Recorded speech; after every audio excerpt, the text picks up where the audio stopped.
Bismillahirrahmanirrahim. Assalamualaikum warahmatullahi wabarakatuh.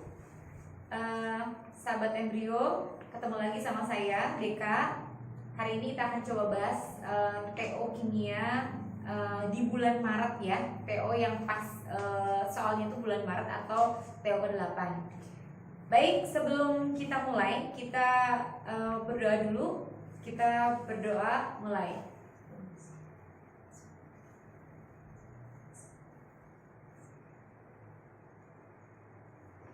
Amin. Oke, seperti biasa ada 20 soal UTBK ya, UTBK kimia ini yang saya ambil soalnya itu dari tahun-tahun 2019, UTBK 2019. Baik, langsung saja kita mulai dari nomor 1. Nomor 1 ini datanya sama dengan nomor 2 dan nomor 3. Jadi soal berturut-turut ya. Ini materinya tentang bab struktur atom. Baik, teman-teman bisa lihat soalnya yang pas waktu TO di bulan Maret gitu ya.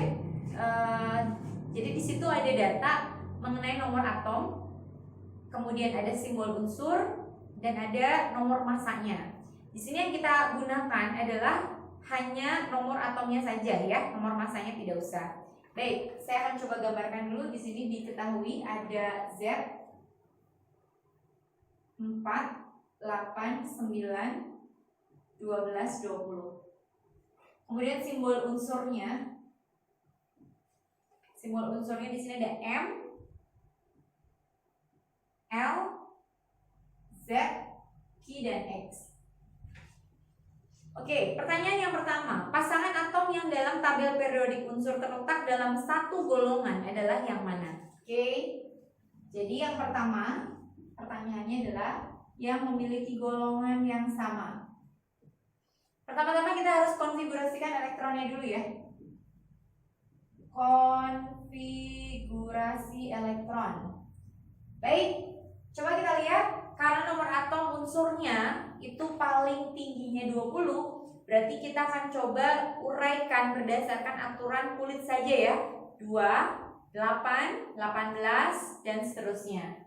Oke, kita mulai dengan 4. Kalau 4 berarti konfigurasinya 2, 2. 8 berarti 2, 6 gitu ya. 9 berarti 2, 7. 12 berarti 2, 8, 2. 20 berarti 2, 8, 8, 2. Baik, ada yang namanya elektron valensi, yaitu elektron yang ada di kulit terluar.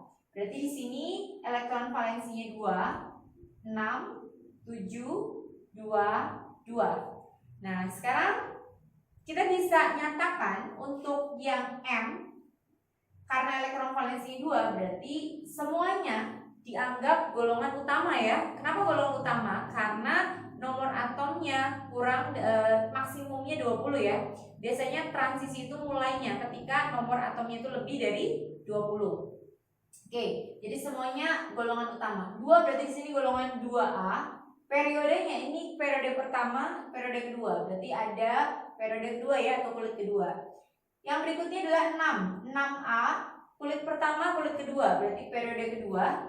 Selanjutnya ada 7A, periode 1, periode 2 ya, berarti periode 2. Selanjutnya 2A, 1, 2, 3, berarti periode 3. Dan yang terakhir adalah 2A, kulitnya 1, 2, 3, 4. Berarti jumlah kulitnya 4, maka ada di periode keempat. Jadi dengan demikian yang memiliki golongan yang sama itu adalah M, kemudian Q dan X ya. Jadi jawaban yang paling tepat adalah Q dan X. Q dan X semuanya berada pada golongan 2A. Maka jawabannya ada di option yang E. Baik, selanjutnya kita lanjut ke soal nomor 2. Masih tentang struktur atom. Pertanyaannya adalah atom yang mempunyai energi ionisasi pertama yang paling kecil. Yang kedua, energi ionisasi yang paling kecil. Baik, teman-teman bisa diingat-ingat kembali tentang sifat-sifat yang ada dalam sistem periodik unsur ya. Nah, masih ingat yang seperti ini? Oke, karena pertanyaan tentang energi ionisasi, maka energi ionisasi itu ada di zona sifat-sifat yang awalannya huruf vokal ya. Baik, kita masukkan di sini, ini ada energi ionisasi. Nah, pergeserannya adalah makin ke kanan dalam satu periode yang sama itu makin bertambah besar sifat-sifatnya. Sedangkan sumbu Y ini menyatakan dalam golongan yang sama ya. Maka makin ke atas ini nilai energi ionisasinya makin besar. Jadi kalau kita lihat dari golongan unsur yang sudah kita tentukan, kita bayangkan letaknya dalam sistem periodik unsur. Maka berturut-turut mulailah dia ada di golongan 2A dulu ya. 2A berarti di sini kita lihat ya periodenya, periode 2 berarti di sini ada M. Kemudian selanjutnya ada Q, terus ada X gitu ya. Dan yang ini 6A, 6AL. Periodenya sama, periode 2, berarti sini L. Dan yang terakhir ada Z 7A ya. Periodenya sama, yaitu periode kedua. Maka kesimpulannya adalah kita lihat dalam satu periode yang sama energi ionisasi yang terkecil. Berarti kebalikan arahnya ya. Kalau makin ke kanan itu makin besar, berarti makin ke kiri dia nilainya makin kecil. Maka cari yang paling sebelah kiri. Cari sebelah kiri adalah golongan 2A. Berarti antara M, Q, dan X. Selanjutnya kalau makin ke atas itu nilai energi ionisasinya makin besar, karena ditanya yang kecil berarti cari yang paling bawah. Nah, paling bawah itu artinya jumlah periodenya paling besar atau kulitnya paling banyak. Sehingga didapatlah yang paling kecil adalah yang X gitu ya. Oke, kesimpulannya energi ionisasi yang terkecil itu bisa kita lihat dari yang letaknya paling kiri, paling sebelah kiri gitu ya, dan periodenya paling banyak, sehingga jawabannya adalah X. Dan ini ada di option yang D. Baik, lanjut ke soal nomor 3. Datanya masih sama. Nomor 3, pertanyaannya adalah senyawa dengan L yang bersifat paling basah dalam air adalah yang mana? Oke, jadi kalau semua unsur-unsur tadi direaksikan dengan L, kita tahu bahwa L itu golongan 6A gitu ya. Maka senyawa yang mengandung sifat paling basah itu siapa? Oke, kita lihat nomor 3. Basah, sifat basah itu ada di sifat-sifat yang awalannya huruf konsonan ya. Berarti ada di kuadran ini sebenarnya kalau kita lihat di sini. Nah, saya pindahin di sebelah sini ya. Berarti pergerakannya adalah makin ke kiri dalam satu periode yang sama, maka sifat basahnya makin bertambah besar. Sedangkan dalam satu golongan yang sama, makin ke bawah nilainya dia semakin bertambah besar.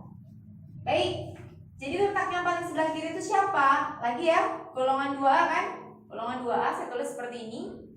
Yang periodenya paling besar. Jadi sifat basah ini, sifat basah gitu ya, cari, karena sama pergeserannya, cari yang paling kiri dan paling bawah. Sama kayak tadi ya, sama kayak energi ionisasi, paling bawah itu maksudnya dia punya jumlah periode yang paling banyak. Nah, maka lagi-lagi kesimpulannya adalah yang X ya, X. karena X itu golongan 2A, periodenya periode 4. Sehingga kesimpulannya senyawa yang sifatnya paling basa itu si X dan si L, X dan L. Optionnya ada di option yang B. Baik. Lanjut ke soal berikutnya nomor 4. Nomor 4 ini babnya ada di ikatan kimia ya. Kita lihat di sini ada molekul NCl3. Dia nomor atom N dan Cl-nya diketahui. N-nya 7 sedangkan Cl-nya 17. Mempunyai bentuk dan kepolaran molekul yang seperti apa? Oke. NCl3. NCl3. Di sini N nomor atomnya 7 sedangkan Cl nomor atomnya 17. Baik, pertanyaannya bentuk molekul dan kepolaran.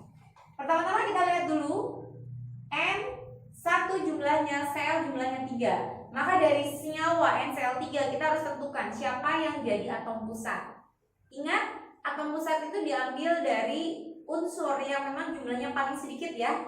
Dengan demikian, N inilah yang berperan sebagai atom pusatnya.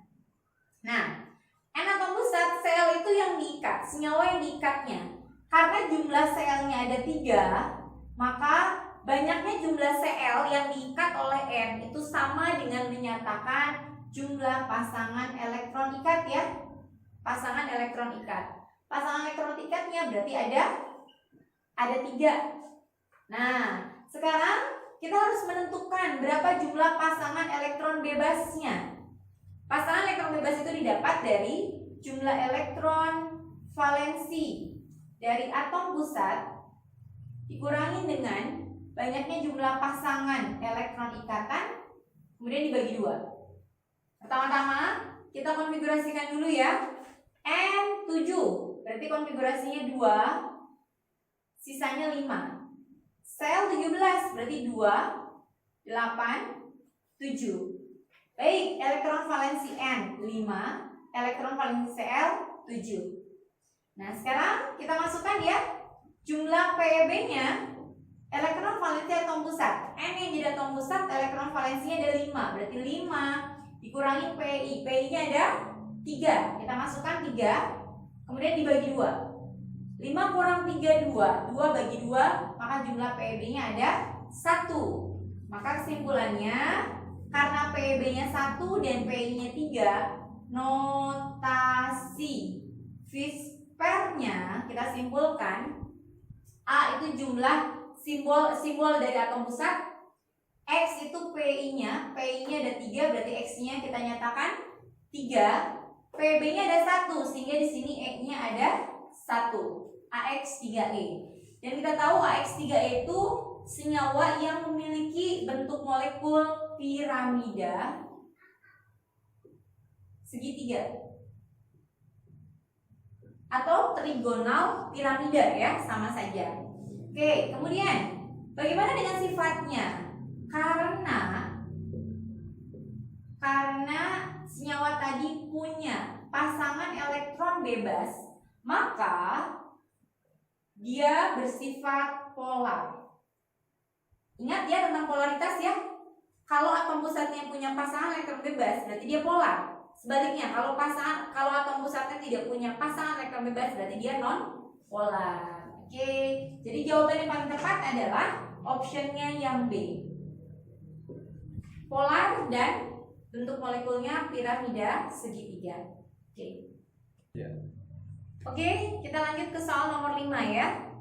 Nomor 5 ini babnya masuk ke bab larutan. Lebih tepatnya adalah tentang sifat asam dan basa. Oke. Di situ ada gambar ya teman-teman ya. Teman-teman bisa lihat yang punya yang masih punya screenshotan dari soal TO di bulan Maret. Jadi intinya di situ ada 3 macam larutan yang terdiri dari HA.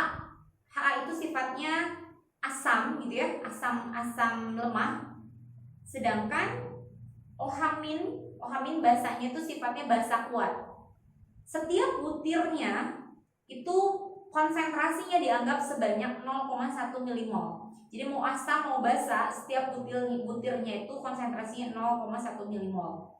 Di situ nilai pKa-nya sama dengan 4. Nah, berdasarkan ilustrasi molekuler di atas, apabila spesies tersebut dibiarkan bereaksi, maka ilustrasi molekuler yang membentuk larutan penyangga adalah yang mana? Ini soal nomor 5 ya.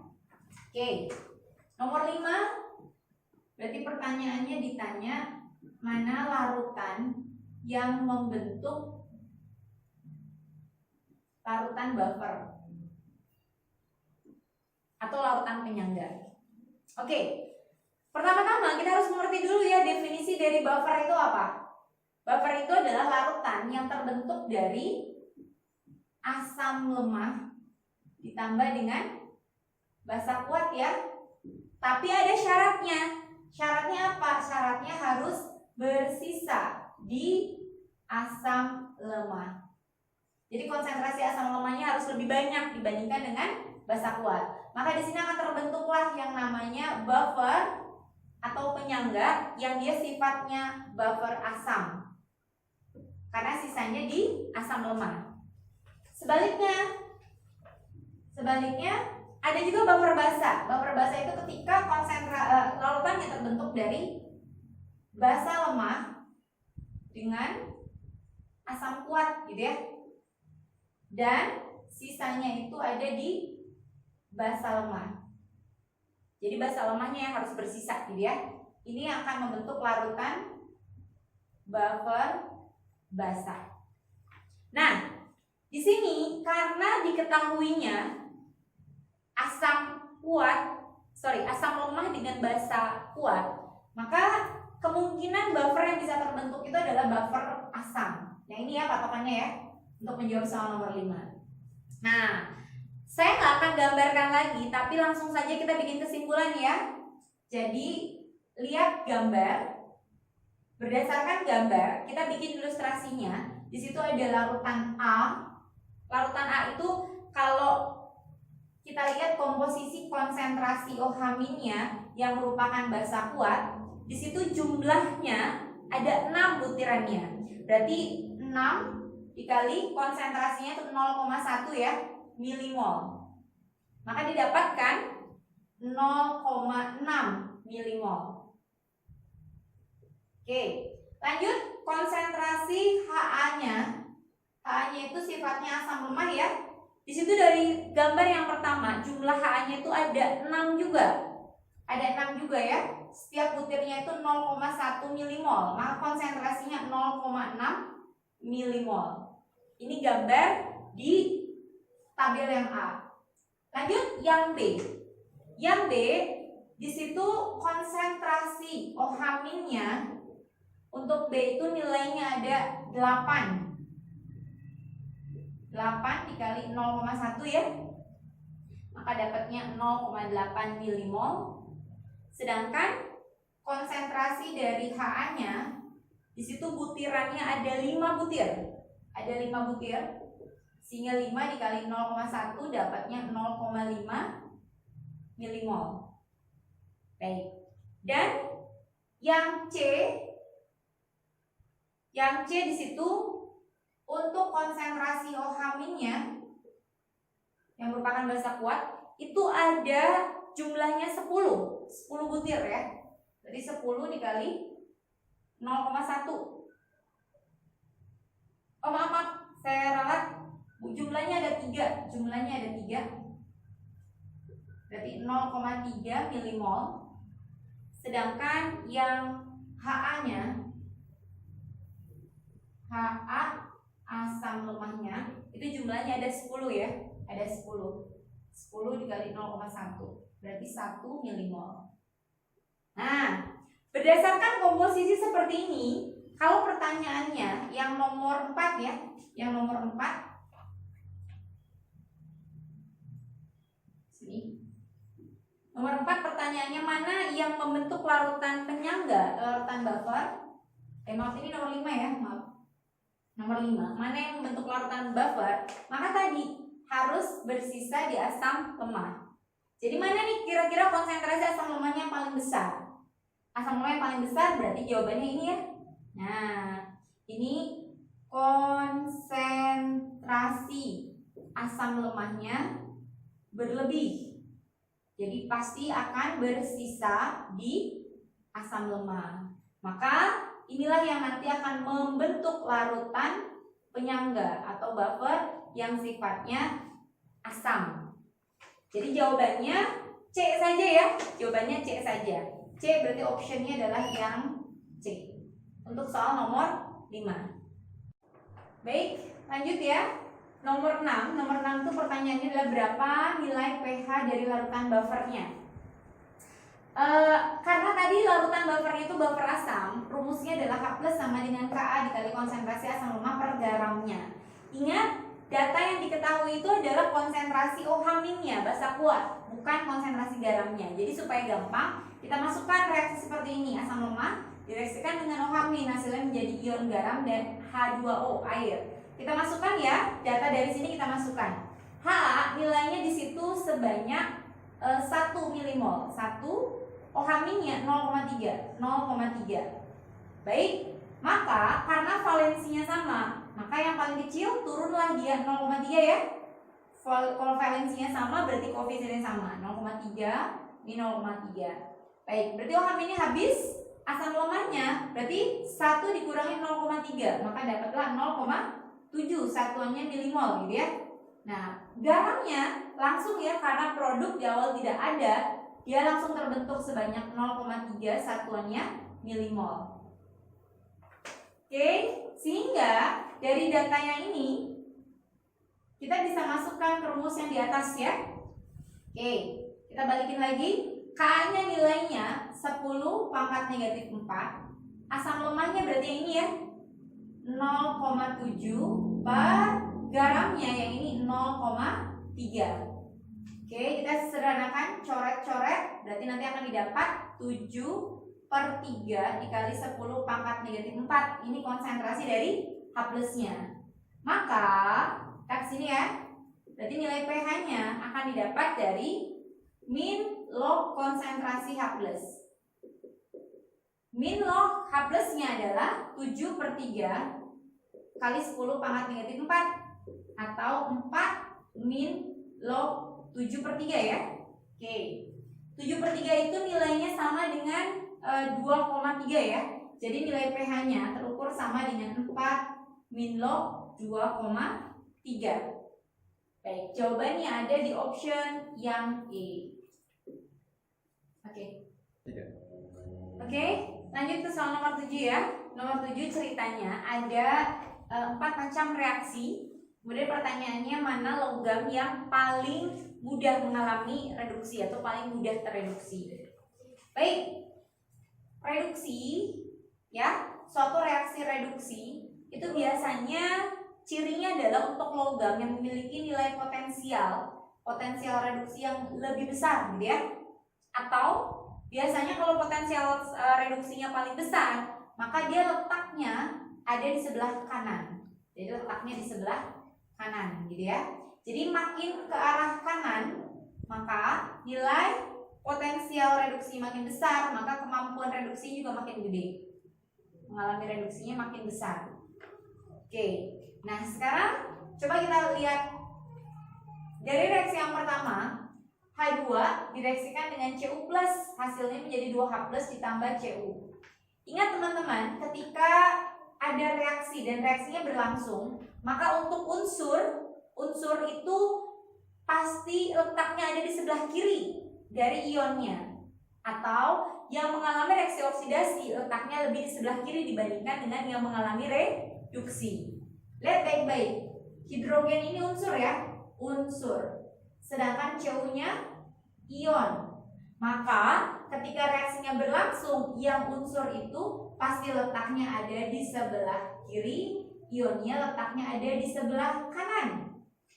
Atau H2 dia mengalami reaksi oksidasi, sedangkan Cu dia mengalami reaksi reduksi.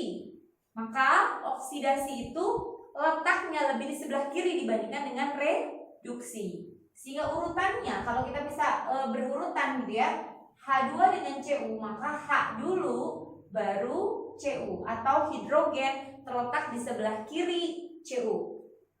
Baik, lanjut yang kedua. Yang kedua, di sini Pb2+ ditambah H2, dia tidak bereaksi. Maka supaya bereaksi, kita berandai-andai ya. Kemungkinannya harus kita balik. Dibaliknya gimana? Pb-nya yang unsur, H2-nya yang ion. Berarti nanti harusnya Pb ditambah H+ ya, hasilnya baru menjadi Pb2+ ditambah H2. Nah, seperti ini, maka lihat baik-baik, Pb-nya unsur, H+-nya ion. Jadi siapa dulu letaknya? Unsur dulu. Maka urutannya adalah sebelah sini ya. Pb itu ada letaknya di sebelah kiri, hidrogen. Pb dulu baru hidrogen. Oke, lanjut reaksi yang ketiga. 2H2O. Ini bukan unsur tapi senyawa ya. Oke, Pb2+-nya ion. Baik, kalau seperti itu boleh kita pakai reaksi tadi ya. Di sini yang mengalami reaksi oksidasinya itu siapa kira-kira? Pb ya. Pb dia mengalami reaksi Pb2+ berubah menjadi Pb, reduksi. Nah, berarti oksigennya yang akan mengalami reaksi oksidasi. Ini -2 berubah menjadi 0. Ini yang mengalami reaksi oksidasi. Sehingga oksidasi letaknya di sebelah kiri. Dari siapa? Reduksi. Maka urutannya oksidasinya siapa? H2O. H2O di kiri, Pb-nya yang mengalami reduksi di kanan. Pb-nya di sebelah kanan. Seperti itu. Nah, yang terakhir Ca2+ direaksikan dengan H2O. Ini tidak bereaksi nih. Sama kayak tadi ya. Kita berandai-andai, maka supaya bereaksi kita balik. Baliknya gimana? Ca-nya yang unsur, oksigennya, ini kan yang bereaksi oksigennya ya, H2O-nya itu dalam bentuk ionnya atau di sini OH-nya gitu ya. OH-nya. Maka hasilnya menjadi Ca2+ ditambah O2 nantinya ya. O2. Oke, berarti dia mengalami reduksi, yang ininya mengalami oksidasi.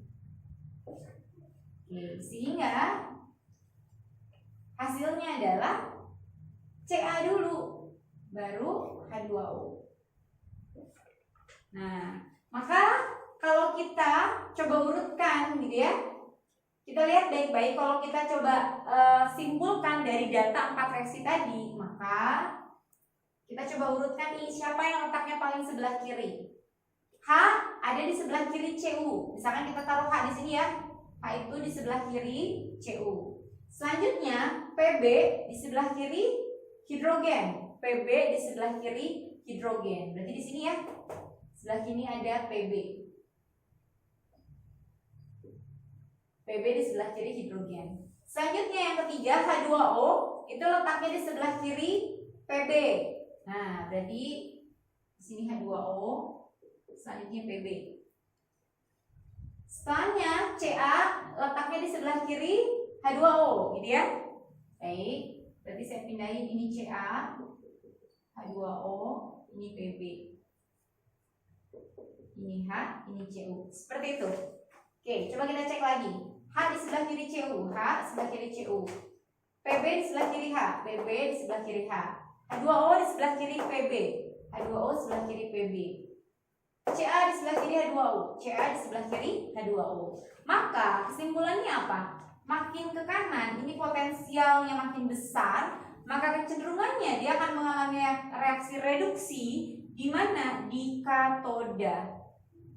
Sedangkan makin ke kiri, nilai potensialnya akan makin rendah, dia akan semakin kecenderungan mengalami reaksi apa? Oksidasi. Letaknya di mana? Letaknya di anoda.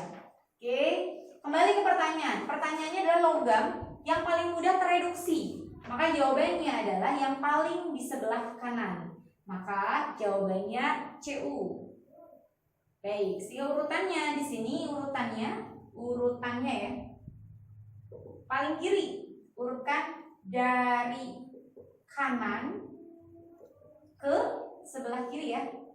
Ke kiri, dari kanan ke kiri. Maka urutannya yang paling tepat adalah CU, nilai potensial reduksinya lebih besar dari PB, lebih besar dari CA.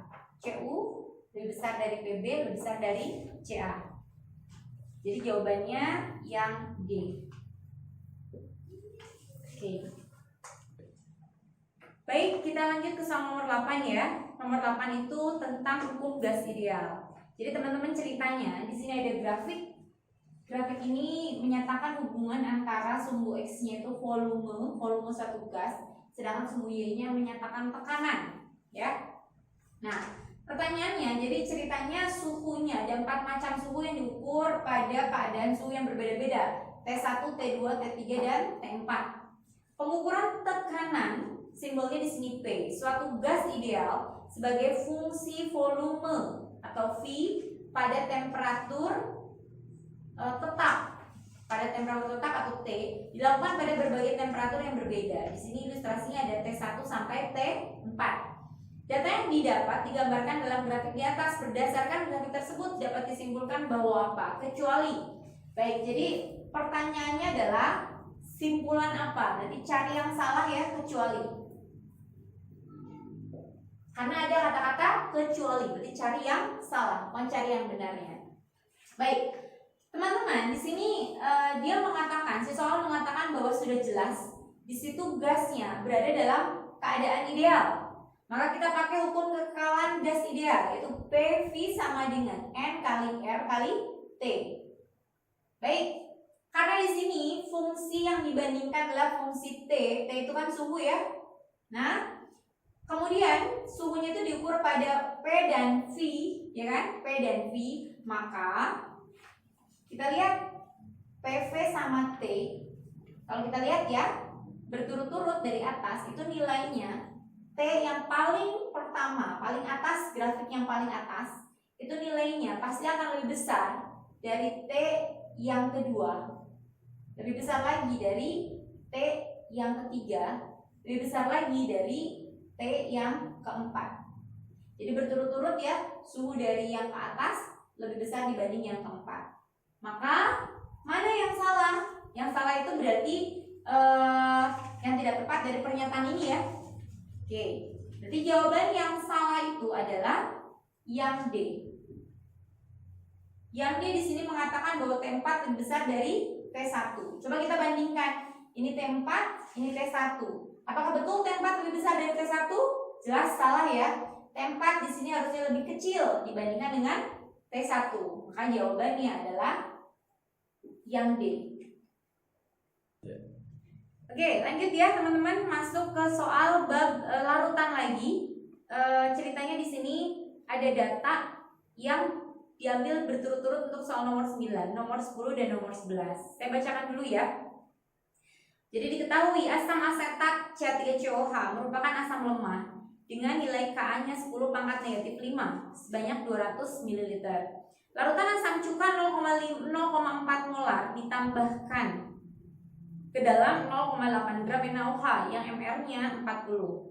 Setelah reaksi ditambahkan lagi 25 ml H2SO4 0,2 molar, campuran larutan tersebut kemudian diencerkan dengan air sebanyak 100 ml hingga volumenya sebanyak 100 ml.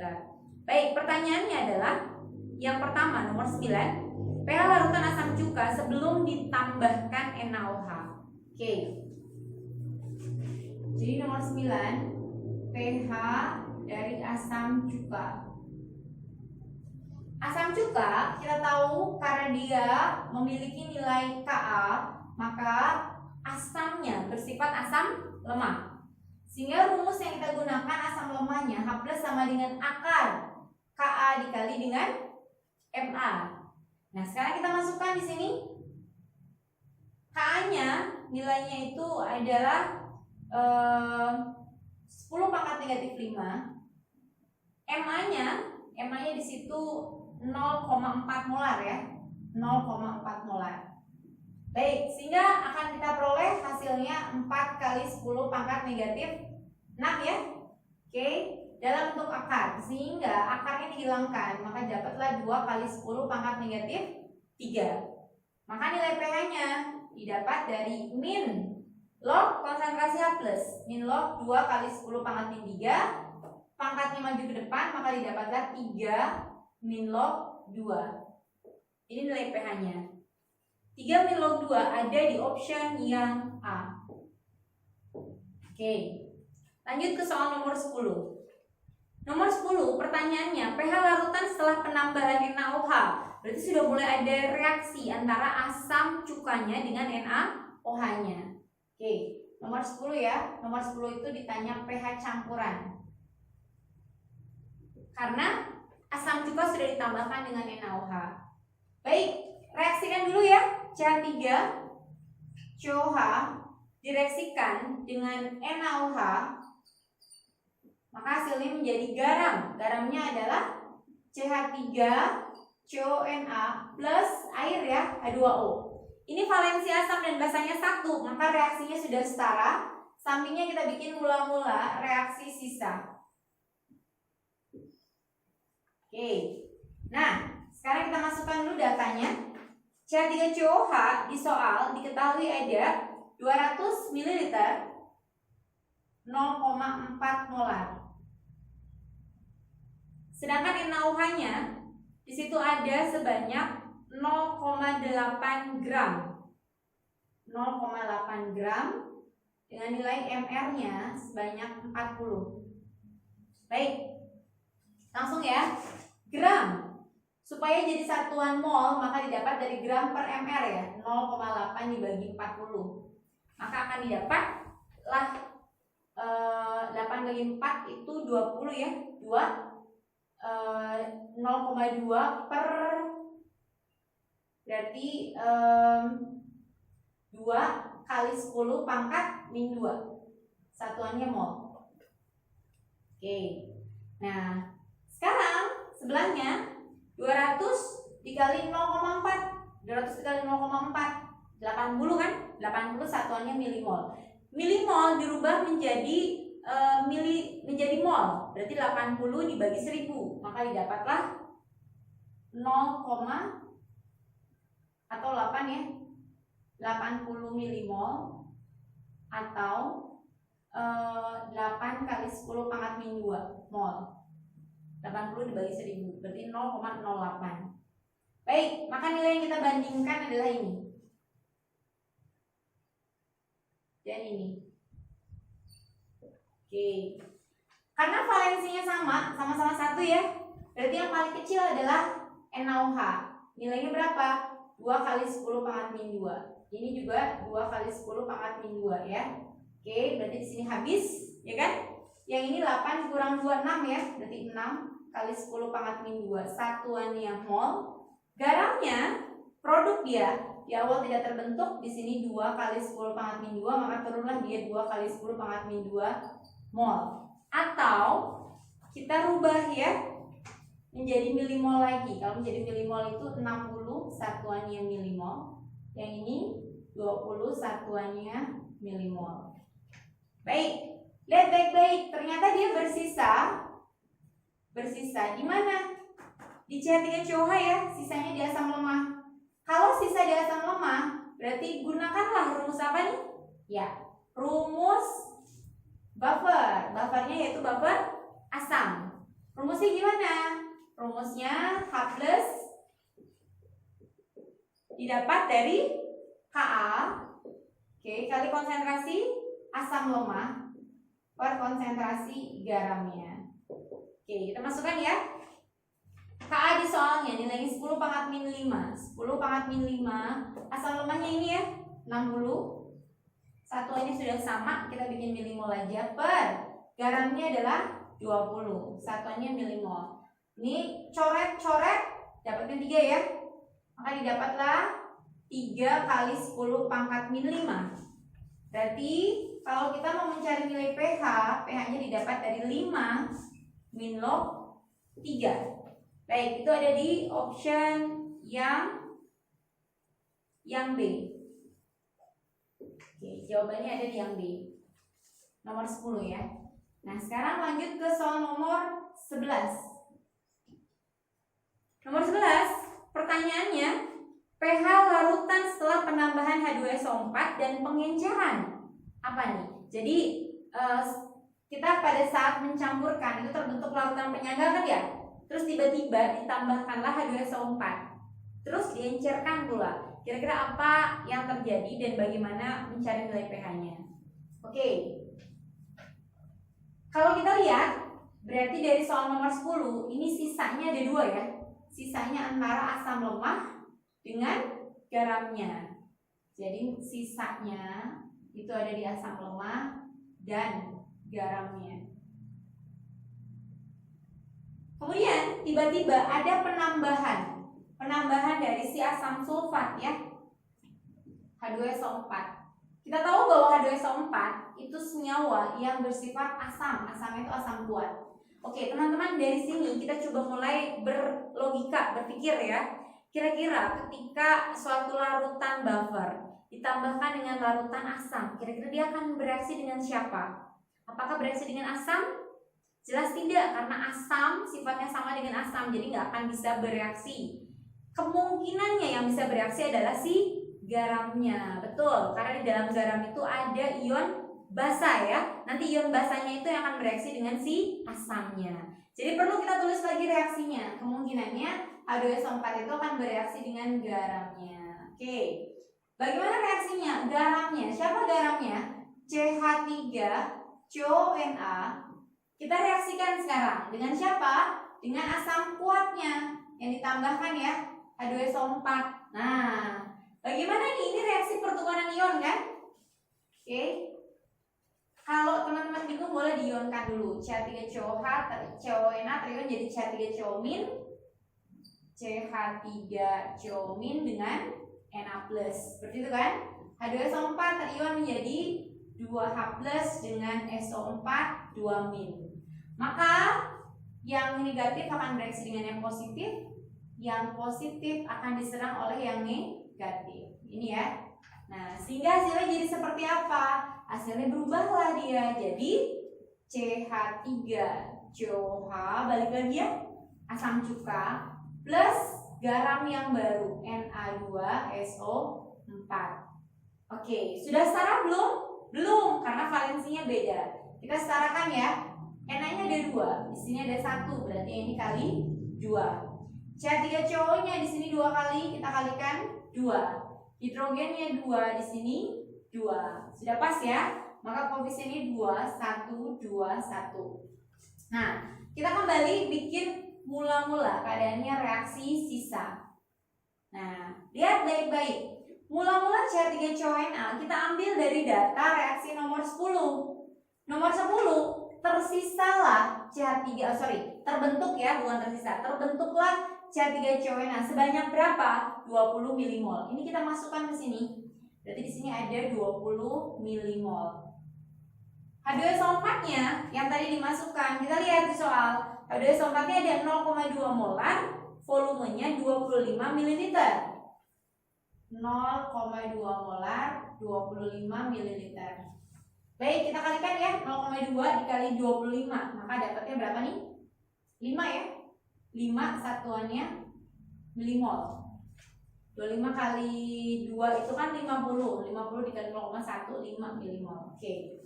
Nah, kita lihat bagi dengan koefisiennya ya. Sebentar, CH3COH-nya ada sisa kan di sini ya? Sisanya berapa dia? 60 milimol. Berarti kita masukkan juga di sini.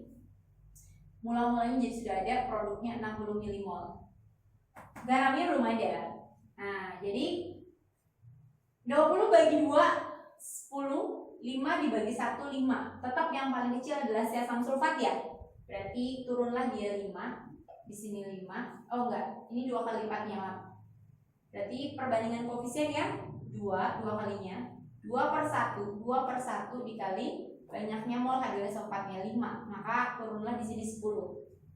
Yang ini juga sama ya, 2/1, berarti 2/1 koefisiennya beda dikali 5, maka dapatlah 10 satuannya milimol juga. Oke. Nah, sekarang dikurangin, masing-masing dikurangin. Ini habis 20 dikurang 10 10 ya, satuannya milimol. Baik, karena dia produk, maka bukan lagi dikurangin. Produknya ditambah ya, ditambah. Baik, berarti 60 tambah 10 dapatlah 70 satuannya milimol. Garamnya masuk nggak ke perhitungan? Nggak masuk. Kenapa? Asam sulfatnya habis. Jadi ini juga nggak ngaruh. Jadi nggak usah kita cari pun nggak apa-apa ya teman-teman. Nah, sekarang coba kita lihat CH3CONA itu apa sih? Garam. Sedangkan CH3COA itu apa? Asam lemah. Kembali kalau kita perhatikan asam lemahnya itu bersisa, berlebih kan? Oke, ini berlebih. Maka ketika ditanya berapa pH-nya, ujung-ujungnya balik lagi ke rumus apa? Ya, penyangga larutan buffer. Jadi lagi-lagi pakai buffer sifatnya asam. Oke, rumusnya gimana? K plus sama dengan Ka. K-nya nilainya berapa tadi? 10 pangkat negatif 5 ya.